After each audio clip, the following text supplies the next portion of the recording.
चलो आगे क्लियर हो गया। बात चल रही थी हमारी यहाँ पर कि भूतार्थ से जाने हुए जो पुण्य पाप आश्रम संबंध संवर्ण निद्रा मोक्ष हैं वे ही सम्यक्त हैं और इसके अलावा अन्य कुछ सम्यक्त नहीं है। और हमारा पहला पैरा हो गया था इसके अंदर कि जब भूतार्थ से जो पुण्य पाप हैं वे दोनों ही जीव और अजीव हैं।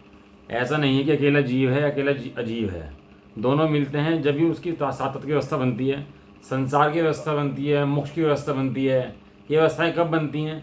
जब दोनों के दोनों साथ में हैं। एक के अंदर वो व्यवस्था नहीं बनती। खाली पुद्गल पकड़ लो शुद्ध तो व्यवस्था नहीं है, और खाली जीव शुद्ध पकड़ लो तो व्यवस्था नहीं है। किसकी सात तत्वों की व्यवस्था नहीं है। सेटिंग होनी चाहिए। हाँ, तो यहाँ पर बात हमारी चल रही थी कि पुद्गल की जी बंद पर्याय के समीप जाकर देखने पर तो नवतत्व हैं, मोक्ष भी है, दोनों के समीप जाकर देखने पर, क्योंकि बंध का अभाव स्व मोक्ष है। मोक्ष का मतलब होता है मोह क्षय। मोह क्षय माने किसी का क्षय हुआ है। किसका क्षय हुआ है? कि मोह का क्षय हुआ है। तो मोह क्या है? कि मोह कर्म है, अपने आप में एक कर्म है और जीव का परिणाम है। उसका अभाव होकर मोक्ष हुआ है। किसी का अभाव करके प्रकट हुआ है तो दो चीज चाहिए, एक अभाव होने वाला, एक प्रकट होने वाला। मोक्ष के लिए लिखा था ना ऊपर, अभी मोक्ष की लाइन आई थी ऊपर कि मोक्ष के लिए मोक्ष होने योग्य तथा मोक्ष करने वाला दोनों मोक्ष है। ऊपर लाइन आई थी ना इसके पहले पहले में। तो मोक्ष करने वाला कौन है? कि मोक्ष करने वाला मोह कर्म का क्षय है। यदि मोह कर्म का क्षय ना हो तो जीव का मोक्ष कैसे हो? तो एक का भाव हुआ और एक प्रकट हुआ, तो वो भी पर्याय में ले लिया उसको भी सात तत्वों में, क्योंकि वो किसी का भाव करके प्रकट हुआ है और त्रिकाल नहीं है वो। अभी इतने संसारी जीवन मोक्ष नहीं है सबको, लेकिन जीव है वहां पर भी। सात तत्वों में से कोई ना कोई तत्व तो जीव को होगा ही होगा। ऐसे नहीं सकता बिना तत्वों के जीव हो, सात में से एक ना एक तो जरूर होगा।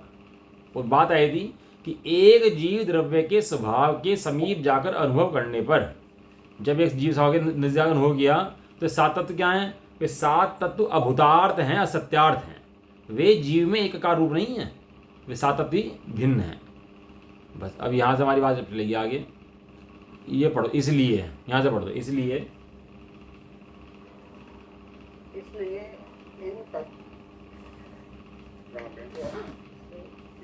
इन तत्वों में भूतार्थन से एक जीव ही प्रकाशमान है। इस प्रकार यह एकत्र रूप से प्रकाशित होता हुआ अंतर्दृष्टि से देखा जाए, इस प्रकार अंतर्दृष्टि से देखा जाए, इस प्रकार यह यहाँ पे और पढ़ रहे हैं। अच्छा पढ़ो। इस प्रकार यह एकत्र रूप से प्रकाशित होता हुआ शुद्ध नए रूप से अनुभव किया जाता है, और जो यह अनुभूति है जो आत्मख्याति आत्मा की पहचान ही है, और आत्मख्याति है तो सम्यक दर्शन ही है। इस प्रकार यह सर्व कथन निर्दोष है, बाधा रहित है। अच्छा नीचे पहुंच गया आप, लास्ट में पहुंच गए, कोई बात नहीं, वो ऊपर से चल रहा था। इसलिए नौ तत्वों में एक जीव ही प्रकाशमान है। नौ तत्व प्रकाशमान नहीं है, नौ तत्वों में जीव ही प्रकाशमान है। देखो अल्फाबेट होते हैं, 0 से लेकर 9 तक अल्फाबेट होते हैं। 0 1 2 इससे 9, इनसे बाहर तो कोई अल्फाबेट नहीं होता ना, इनसे बाहर तो कोई संख्या नहीं होती, नंबर कोई इनसे बाहर नहीं होता। 0 से 9 से लेकर कोई नंबर बाहर नहीं होता। अब जितने नंबर हैं 2000 3000 5000 5555 5500 जितने नंबर आप कहोगे वे सब कहाँ से आए? कहाँ से निकले वे सब जीव? वे सब नंबर कहाँ से निकले? मूल क्या है?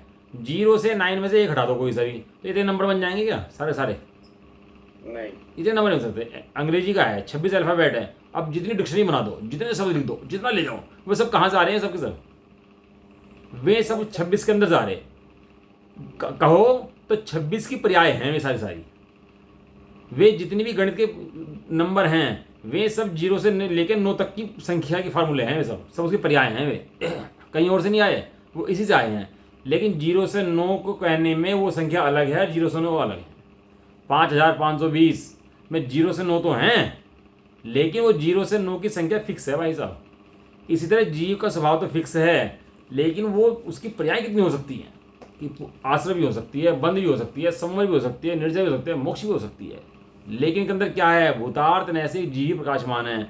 यदि अल्फाबेट में से एक हटा दोगे 26 के अंदर से तो क्या होगा? तो पूरी वो इंग्लिश नहीं बन सकती पूरी की पूरी। और 0 से 9 में से हटा दोगे तो संख्या नहीं बन सकती। इन सब के अंदर क्या प्रकाशमान है? इन सब के अंदर नंबर प्रकाशमान है। इन सब के अंदर नंबर तो प्रकाशमान है। कंप्यूटर की लैंग्वेज होती है ना, कंप्यूटर तो बाइनरी हो जाए, बाइनरी सिस्टम होता है, सिस्टम लैंग्वेज। कंप्यूटर लैंग्वेज जो होती है वो कंप्यूटर लैंग्वेज क्या होती है, 1 और 0 होती है बस, खाली 1 0 1 0 1 0। इसके अलावा कंप्यूटर लैंग्वेज होती है समझता ही नहीं है। आप कुछ भी लिख दो कंप्यूटर को, वो सब की सब लैंग्वेज कन्वर्ट करता है 1 और 0 के अंदर। आप लिखो राम श्याम घनश्याम, आप कुछ भी लिखो उसके अंदर, वो सारी लैंग्वेज क्या में कन्वर्ट करेगा 1 और 0 के अंदर। वो समझता ही नहीं इसके अलावा, 1 और 0 के अलावा। तो इतने नक्शे बन रहे हैं, इतने काम हो रहे हैं, इतने इसके अंदर शास्त्र भर दिए, सब कर दिया, सब के सब, ऐसा का कुछ है ही नहीं इसके अंदर। बड़ी दिनाशी जी याद है बाइनरी लैंग्वेज कौन सी? Binary language, binary language. Binary, हाँ बाइनरी, उसके ऑक्टल वगैरह क्या थे उसके, है ना, वो बाइनरी लैंग्वेज। तो बाइनरी में क्या था कि वो 1 और 0 1 और 0 1 और 0 1 और 0। हमें क्या लगता है, कहने लगा भैया ये जो सब लिखा हुआ आ रहा है सब कंप्यूटर है, ये सब कंप्यूटर नहीं है, वो समझता भी नहीं है, वो तो खाली 1 और 0 समझता है, इसके अलावा उसकी कोई लैंग्वेज ही नहीं है। इसी तरह जीव की लैंग्वेज ज्ञान और दर्शन है मात्र। वो जितनी भी बातें आती है ना ज्ञान के अंदर, वो सब ज्ञान के द्वारा केवल मात्र ज्ञान में जानने में आती हैं, ज्ञान के अंदर आती नहीं है। दिखने में लगता कुछ और है, होता कुछ और है। भूतार्थ ने से देखने पर एक जीव प्रकाशमान है। अबे करंट दौड़ता है तारों के अंदर, इतना लाइट जल रही है, बल्ब जल रहे हैं, ये सब करंट दौड़ रहा है, करंट से आ रहा है, जल रही ना, ये सब लाइट बल्ब ये सब करंट से चल रही है ना, है? बिल्कुल। अच्छा करंट कैसा होता है? अदृश्य है। हाथ लगा के देखो, दृश्य हो जाएगा बिल्कुल एकदम। ये बात सही है। करंट जो है वो पूरा दृश्य है वो, लेकिन स्पर्श इंद्रिय से दृश्य है। उसके अंदर कहाँ लाइट है? आप तार छोड़ दो नंगा ऐसे ही खुला बिजली का, कहाँ है उसके अंदर बिजली, कहाँ है बल्ब उसके अंदर, उसमें लाइट नहीं आ रही, तो लाइट कहाँ से आई भाई? ये व्यवस्था है द्रव्य की पर्याय की। दिखने में पर्याय आती है और पीछे वो द्रव्य होता है। दिखने में क्या आती है? दिखने में तो पर्याय आती हैं, दिखने में द्रव्य नहीं आता। द्रव्य को देख नहीं सकते आप इस तरह से आंखों से, लेकिन दिखती हैं पर्यायें और होता है पीछे द्रव्य। उसके प्रत्येक चीज के अंदर ऐसे घटता है। ऐसे ही यहाँ दिखने में मति ज्ञान की पर्याय है, शुद्ध ज्ञान की पर्याय है, सोच रहे हैं, विचार रहे हैं, इंद्रियां दिखने में तो आता है सब, लेकिन पीछे क्या है? आचार्य कुंद कुंद देव की नजर उस पीछे वाले पर है। वो जो पीछे जो तत्व छिपा बैठा है ना, नव तत्वों में भूतार्थ में से जीव प्रकाशमान है, उनकी दृष्टि उस जीव द्रव्य के ऊपर है। देखो मंगलाचरण आया उसका जो है ना प्रजनसार जी का, ए सुरासुरुमण सिंधु वंदितम धोध घाई कम मलम पड़मामी वड्डमाणम तिथम धम्मस्य कत्तारम। उसका मतलब ये है कि हे वर्धमान स्वामी, आपकी सुर असुर पूजा करते हैं, वंदना करते हैं, इंद्र आपकी सेवा करता है, आप तीर्थंकर हैं, समोषण विभूतियां हैं आपकी, आपको मेरा नमस्कार हो।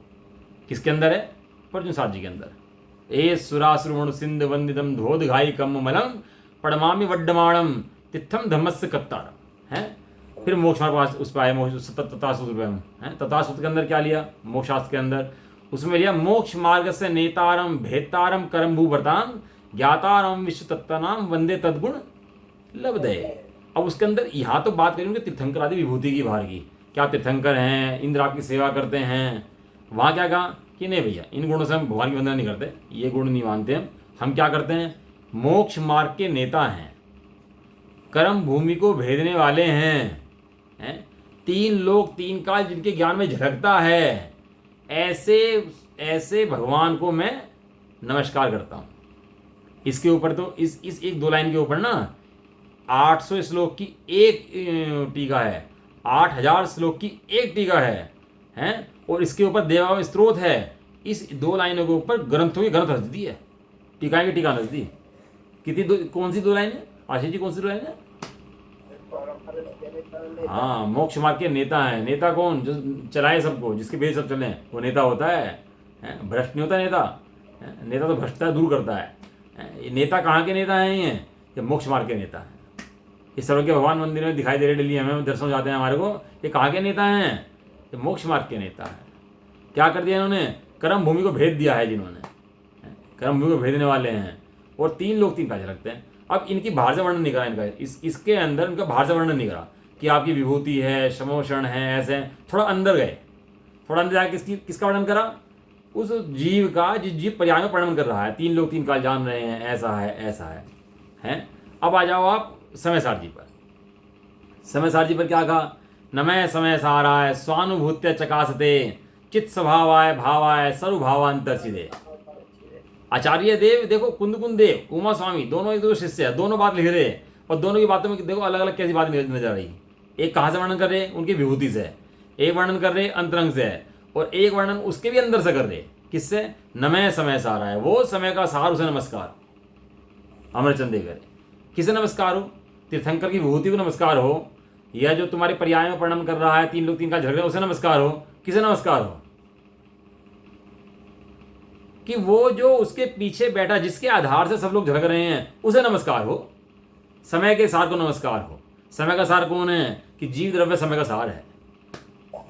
जितने जीव द्रव्य हैं सब समय के सार हैं। ऐसे समय के सार को नमस्कार हो। समय के सार को नमस्कार कर दिया और वो पूरा तीन लोग तीन काल झगड़ में आ जाए, कोई दिक्कत नहीं है, कोई दिक्कत थोड़ा ना है उसके अंदर। फिर उसके बाद ये तीर्थंकर जो है इनकी भी पर्याय होती है। हाँ, वो तो लोक में ऐसा कोई द्रव्य नहीं है जिसकी कोई पर्याय ना होती हो, चाहे मोक्ष की पर्याय हो चाहे बंध की पर्याय हो, पर्याय तो जरूर होगी। ऐसा कोई जीव में पर्याय ना होती हो। तो एक जगह वर्णन करा पर्यायों से, एक जगह पर्याय भी चलती रहती हैं अनंत काल तक। हाँ, एक जगह वर्णन करा पर्यायों से, एक जगह वर्णन करा भाई विभूति से, और यहाँ वर्णन कहाँ से करा? समय सार जी को भैया ऐसे नमस्कार नहीं करते। समय सार जी को सिर पे लेकर घूमते हैं ना, ये सारे साल जिसे समझ में आ जाए, तो ऐसे नहीं घूमता, वो पागल हो जाता है। वो समय सार सिर बिठा घूमता है, फिर वो सिर से नीचे नहीं उतारता समय सार जी को। क्यों? क्योंकि समय सार ने मुझे वो बताया जो मैं आज तक नहीं जानता था। पर्याय में प्रणमता हो तो बहुत बार देखा मैंने, है पर्याय में प्रणमता तो बहुत बार देखा, लेकिन पर्यायों के प्रणमते काल में स्थिर तत्व है, वो आज तक नजर नहीं आया। फिल्म चलती है ना उसके पर्दे के ऊपर, फिल्म चलती है, तो फिल्म जब चलती है पर्दे के ऊपर, तो जो फिल्म के सीन आ रहे हैं उनका संबंध किससे है? पर्दे से है कि उस बाहर प्रोजेक्टर से है? प्रोजेक्टर संबंध है। अब पर्दा हटा दो, संबंध प्रोजेक्टर से है ना उसका, तो पर्दा हटा दो, अब चलेगी है? अब चल जाएगी फिल्म क्या? फिल्म अब भी चल सकती। क्यों? क्योंकि वो पर्दे के ऊपर ही चलती है, लेकिन चलती प्रोजेक्टर की है? उसका संबंध किससे है? संबंध प्रोजेक्टर से है, लेकिन पर्दे के गुण, वो पिक्चर चल रहे हैं उसके गुण, दोनों के गुण अलग अलग हैं, लक्षण अलग अलग हैं दोनों के। और दोनों लक्षण मिलाओ, पर्दे के गुण फिल्म से नहीं मिलते, फिल्म के गुण पर्दे से नहीं मिलते। एक उसी पर्दे के ऊपर फिल्म चलने के बाद भी दोनों के लक्षण गुण भेद अलग अलग हैं दोनों के, है कि नहीं है? अब वो सीन आते हैं, आग लग रही है और वो उठा रहा है, पटक रहा है, भूकंप आ रहे हैं, ये हो गया, पानी आ गया, बाढ़ आ गई, कितने सीन आते हैं उसके ऊपर, पर्दे के ऊपर हैं। और हम आराम से बैठ के देखते रहते हैं फिल्म, पिक्चर में जाते हैं और आराम से बैठ के फिल्म देख लेते हैं पूरी की पूरी। क्यों? क्योंकि हमें पर्दे के प्रदत्त पर विश्वास है कि ये फिल्म चल रही है ऊपर ऊपर, ऊपरी तरंतु ऊपर ऊपर तैरते हैं, स्वभाव के अंदर बैठते ही नहीं है। ये सब उदयिक आदि भाव, मति ज्ञान के भाव, शुद्ध ज्ञान के भाव, ये कहाँ चलते हैं? ये ऊपर ऊपर चलते हैं, स्वभाव के अंदर बैठते ही नहीं है। अब ये नव तत्व के, बंध के, मोक्ष के, ये सब पदार्थ, ये सब ऊपर पर्दे की भांति चलने वाली पर्याय हैं। और पर्दा कौन है? वह नमय समय सारा है। समझ में आया? वहां जो शास्त्रों में वर्णन करा गया, प्रथमान्योग, कर्णान्योग, चरणान्योग में जो वर्णन करा गया, वो पर्दे पे चलते हुए सीन के पीछे वर्णन करा गया कि कौन सा सीन अच्छा है, कौन सा सीन बुरा है। लेकिन यहां पर उस सीन को हटाकर पर्दे की बात करी गई। क्या बताओ, पर्दे की फिल्म चलते के काल में पर्दे को भिन्न देख सकते हैं? दे सकते हैं? अनुभव कर सकते हैं? कर सकते हैं उसका पर्दे को क्या मतलब? पर्दे को भिन्न अनुभव कर सकते हैं? नहीं कर सकते?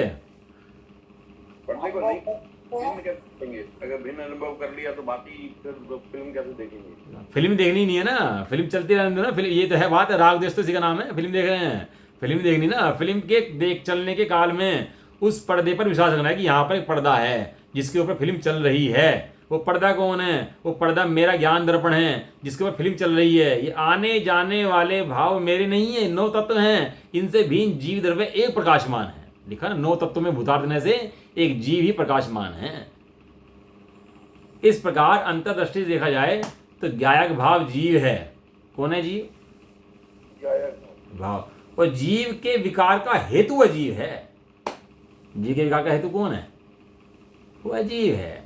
उसके वो जो जितने पर्दे के सीन चल रहे उनका हेतु कौन है? वो प्रोजेक्टर, वो पर्दा नहीं है, चलते पर्दे के ऊपर है, लेकिन उसका कंट्रोल किसके पास है?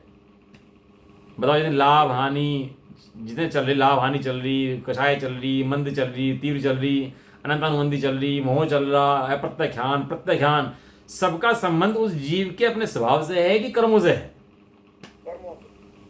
ये गणित समझ में आ जाए ना भाई साहब, तो ये जो अनादिकाल का मुंह पिए बैठा ना, निकल के उल्टी कर दे इसकी और जीव को सम्य दर्शन हो जाए। ऐसा ऐसी बातें हैं ये, अजब गजब बातें हैं भैया। एक जीव ही प्रकाशमान है, इस प्रकार अंतर्दृष्टि से देखा जाए तो ज्ञायक भाव जीव है और जीव के विकार का हेतु अजीव है। ये नहीं कह रहे जीव में से विकार आ रहा है, ये नहीं कह रहे जीव में से विकार आ रहा है, जीव के विकार का हेतु, विकार जीव के अंदर ही है, लेकिन हेतु कौन है? विकार माने, विकार माने वो नहीं विकार रूप, विकार माने विशेष कार्य। विकार को कहते हैं विशेष कार्य। विकार के दो अर्थ होते हैं, एक तो विपरीत कार्य, एक विशेष कार्य। यहाँ जो मतलब है वो विशेष कार्य है, क्योंकि मोक्ष की पर्याय भी इसके अंदर शामिल है। और पुण्य, पाप, आश्रव, संवरण, निर्जरा, बंध, मोक्ष जिसके लक्षण हैं, ऐसे केवल जीव के विकार हैं। जीव के विकार का हेतु अजीव है, और विकार किसके हैं? वे जीव के विकार हैं, जीव में से आते नहीं है। वो पर द्रव्य से उसका संबंध है, इसलिए उनको जीव कह देते हैं। यह निमित्त नैमित्तिक संबंध है भैया। ऐसे ही है नवतत्व, जीव द्रव्य के स्वभाव को छोड़कर स्वयं और पर जिसके कारण हैं। जीव द्रव्य के स्वभाव को छोड़ दो तो नवतत्व किसके हैं? स्वयं और पर जिसके कारण है, अपनी परिणति पर्याय और पुद्गल द्रव्य के कारण हैं। ऐसे एक द्रव्य की पर्यायों के रूप में अनुभव करने पर भूतार्थ हैं। एक द्रव्य की पर्याय के पास जाकर देखोगे तो आश्रव, बंध, संवरण, निजरा, मोह जीव के अंदर और पुद्गल के अंदर भूतार्थ हैं। और वे सर्व काल में अस्खलित, जो तीन काल के अंदर अस्खलित माने चलायमान नहीं होता, स्खलित नहीं होता, चलता ही नहीं है, एक रूप रहता है, अखंड रहता है, हटता ही नहीं है, अस्खलित। एक जीव द्रव्य के स्वभाव के समीप जाकर अनुभव करने पर वे क्या हैं? अभूतार्थ हैं, असत्यार्थ हैं। वो पर्दा कहीं गया ही नहीं है, मतलब ऐसा तो सच्चे नहीं है, सत्य नहीं है, वो झूठे हैं। उसको जाकर देखो तो पर्दे पे पर्दा मतलब ट्रेन चल रही है पर्दे के ऊपर। अब पर्दे के ऊपर ट्रेन चल रही है तो ट्रेन पर्दा कितना चला? पर्दा अस्खलित है, अस्खलित है, सर्वकाल में अस्खलित है। कितने सीन आए भैया, कितने पर्दे पर्याय पलट जाएं, लेकिन पर्दा तो वैसा का वैसा और वही का वही रहता है। इस तरह जीव द्रव्य के स्वभाव के नजदीक जाकर देखो तो ये सात तत्व अभूतार्थ हैं, असत्यार्थ हैं, जीव के स्वभाव को बाधा करते ही नहीं है। क्यों? क्योंकि नव तत्वों में भूतार्थ ने से जीव ही प्रकाशमान है। कौन प्रकाशमान है वहां पर? ये जो सीन चल रहे हैं ना, सीन जो चल रहे हैं, ये सीन की सिद्धि नहीं कर रहे, ये सीन पर्दे की सिद्धि कर रहे हैं। और जो पर्दा वहां पर है ना, उसकी प्रसिद्धि कर रहे हैं। लेकिन देखने में वो आएगा जो देखोगे। क्या देखने में आएगा? जहां दृष्टि होगी वो दिखाई देगा। अभी गाड़ी चलाते हैं ना, गाड़ी तो शीशे के ऊपर कोई मच्छर बैठ जाए, मक्खी बैठ जाए, कोई बड़ा सा कुछ चीज़ बैठ जाए, तो निगाह वहाँ पर रहती है तो बाहर का दिखाई नहीं देता। शीशा कैसा है? शीशा ट्रांसपेरेंट है और बाहर देखते भी हैं, लेकिन वहाँ पर कोई शीशे पे बैठा, छिपकली बैठी, तो निगाह कहाँ पर है? उसके ऊपर, वो छिपकली के ऊपर। तो जब छिपकली पे निगाह आया तो पीछे दिखाई नहीं देता बाहर क्या चल रहा है। दृष्टि कहाँ पर है?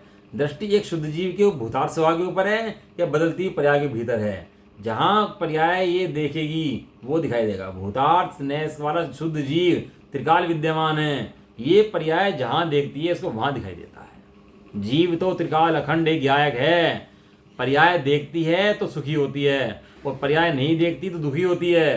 लेकिन जीव को कोई फर्क नहीं पड़ता, पर्याय देखे या ना देखे, ये पर्याय का स्वभाव है भैया। द्रव्य का स्वभाव, जीव द्रव्य का स्वभाव ये नहीं है। इस प्रकार एकत्व रूप से प्रकाशित होता हुआ शुद्ध नय से अनुभव किया जाता है।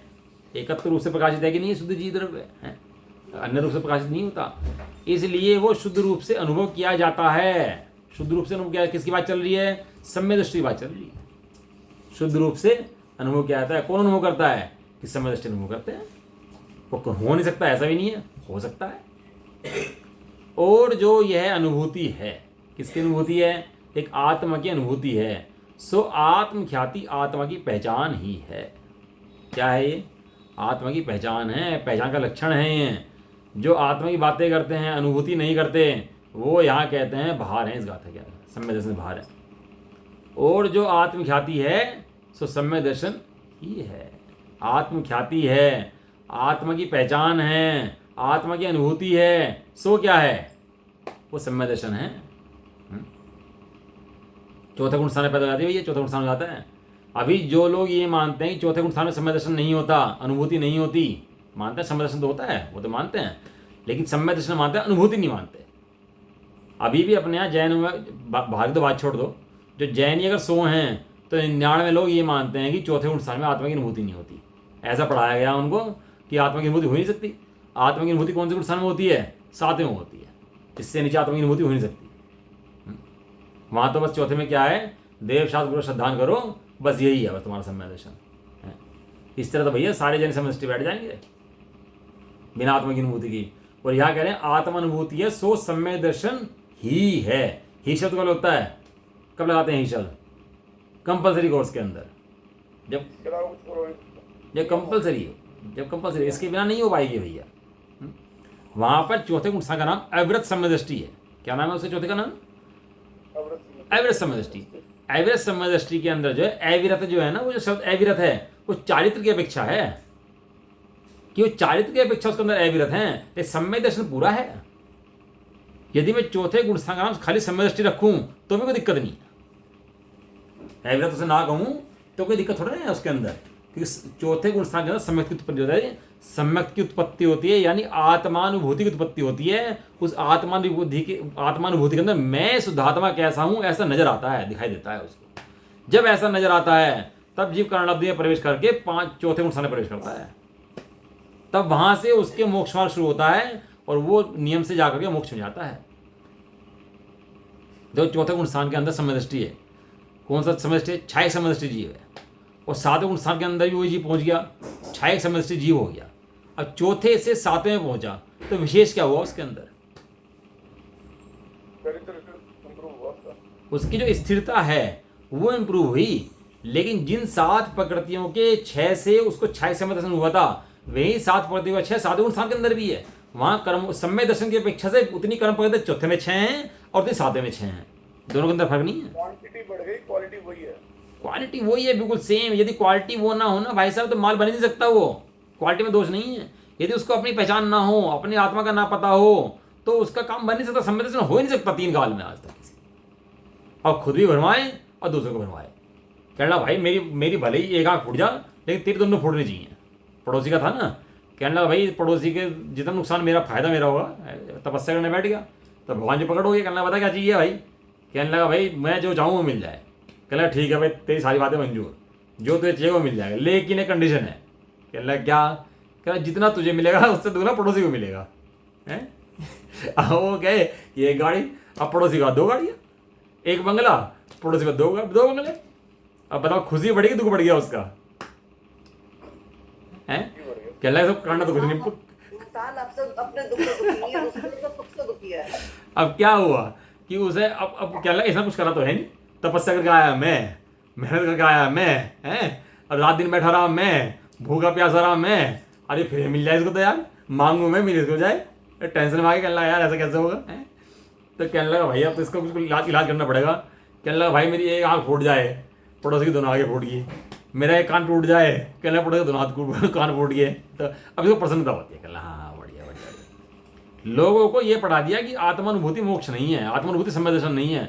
स्वामी जी को मिथ्या दृष्टि सिद्ध करना है बस, कि स्वामी जी ने जो कहा है वो गलत है। बस व्यवहार मोक्ष मार्ग है, निश्चय मोक्ष मार्ग है। मेरी भले फूट जाए कोई दिक्कत नहीं है, लेकिन स्वामी जी कपड़े वाले सम्यक दृष्टि साबित ना हो जाए, कपड़े के अंदर सम्यक दर्शन साबित ना हो जाए। कपड़े उतारो तो सम्यक दर्शन, कपड़े ना उतारो तो सम्यक दर्शन नहीं है। क्या मतलब अपनी एक आँख फोड़ करके क्या समझता है भाई साहब? दोनों आँख वाला फूटा मिल जाए ना तो फिर भी काम बन जाए, और एक काड़ा मिल जाए ना तो अपशगुन हो जाता है। हमारी बात नहीं है, अन्य शास्त्र की, अन्य लोगों की बात है। काड़ा दिख जाए ना रास्ते में चलते चलते तो अपशगुन मान लेते हैं। तो एक आँख फोड़ के बैठा अपनी है, सोचता मैं एक आँख से देख रहा हूँ तो कुछ नहीं देख रहा, तू अंधा है भैया। स्वामी जी को बस ये कपड़े वाले जो हैं ये मिथ्या दृष्टि सिद्ध हो किस तरह से? बस ये कपड़े वाले तो मिथ्या दृष्टि हैं। कहा कर रहा भाई, साफ लिख रहे हैं कि आत्मख्याति है, सम्यक दर्शन ही है। आचार्य कुंद सवाल लिख रहे हैं और फिर से विवक्षा लगा देता है कि नहीं ऐसा नहीं है, ये तो कुछ और है, वो कुछ और कहना चाह रहे हैं।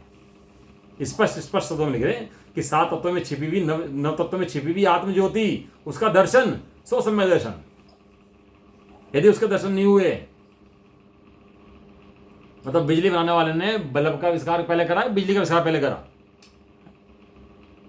बिजली का पहले करंट बनाया, बाद में बल्ब बनाया, और बाद में मशीन बन गई, ये बन गया, टीवी बन गए, मोबाइल बन गए, सब बिजली चार्ज होते हैं। पहले आविष्कार किसका हुआ?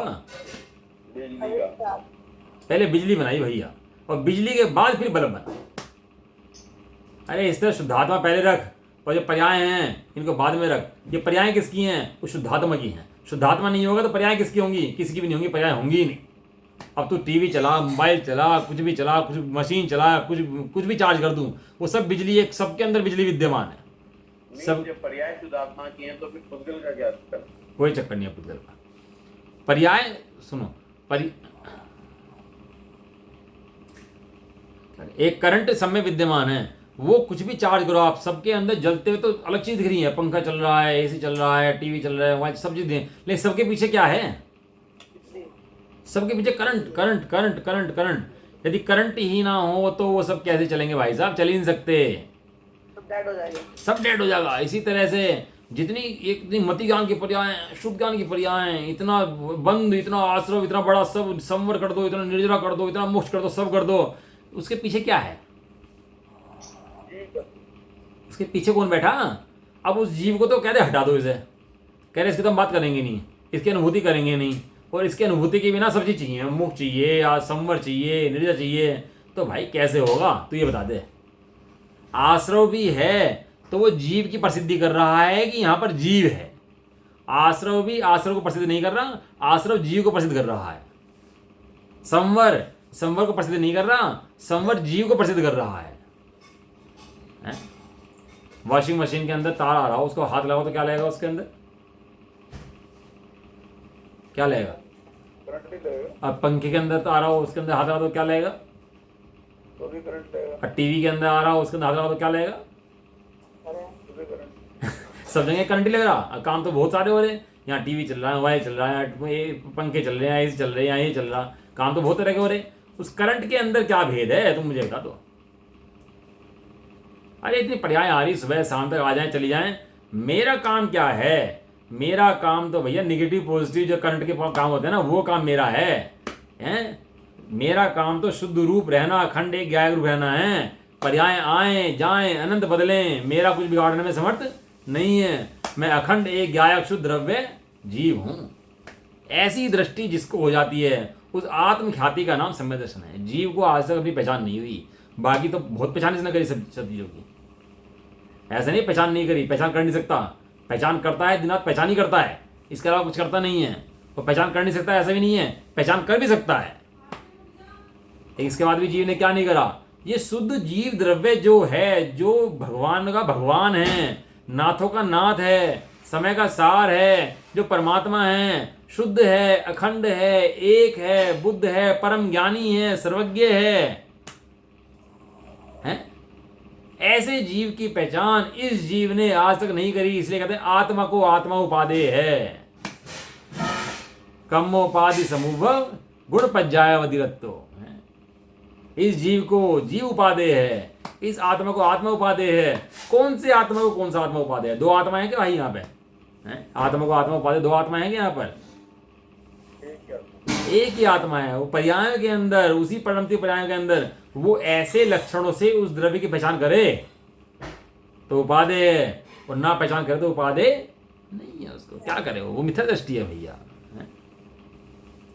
क्यों? दूध लेकर आते हैं, दूधिया ले आए हैं, और दूध लेकर आए और उसको पहचान लेते हैं उसके अंदर कि भैया दूध तो पतला है। कैसे पहचान करिए आपने दूध की उसकी पतला है? कैसे पहचान ले दूध पतला है? उसकी डेंसिटी देख ली आंखों से ही, गाढ़ापन उसके अंदर है कि नहीं है, उसका कलर से, उसकी डेंसिटी से, चिकनाहट से पहचान कर ली उसकी।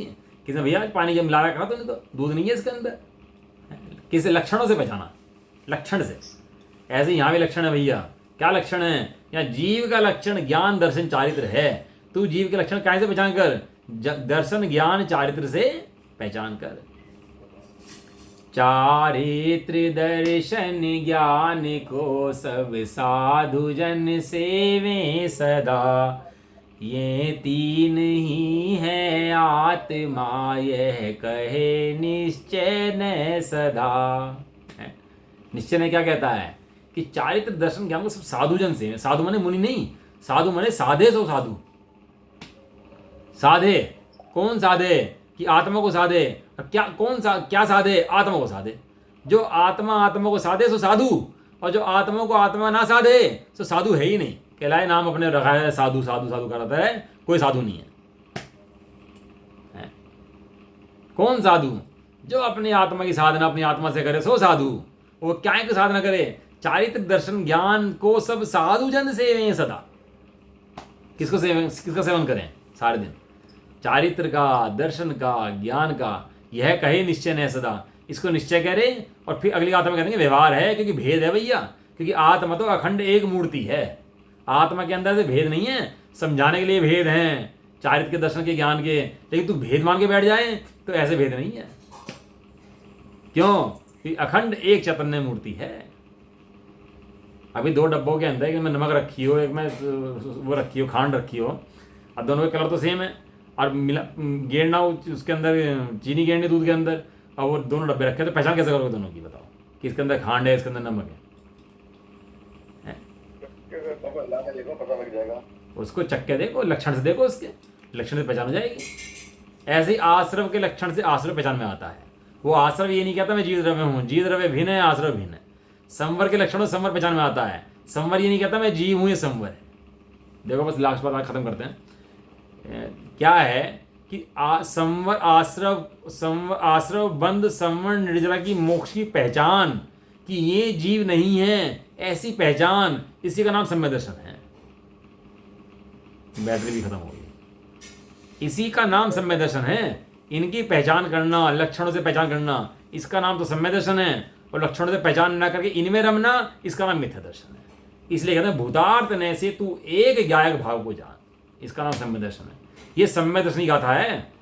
ये गाथा जो है ना, 13 नंबर गाथा, सम्य दर्शन हाथ पे रखे हुआ। जैसे कोई हमें नींबू चाहिए, तो किसके हाथ में नींबू हो तो नींबू दे देगा हमारे को, लो भाई नींबू ले लोगे आप, ठीक है? नहीं है।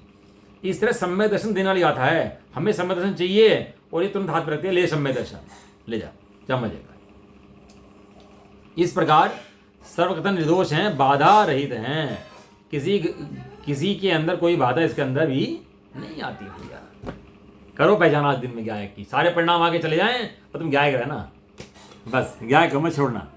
गायक हैं बस, ऐसी पहचान करो और आनंद में रहो। जैसा आचार्य आनंद में रहते हैं ना जंगलों के अंदर, ऐसे आनंद में रहो बस। है, चलो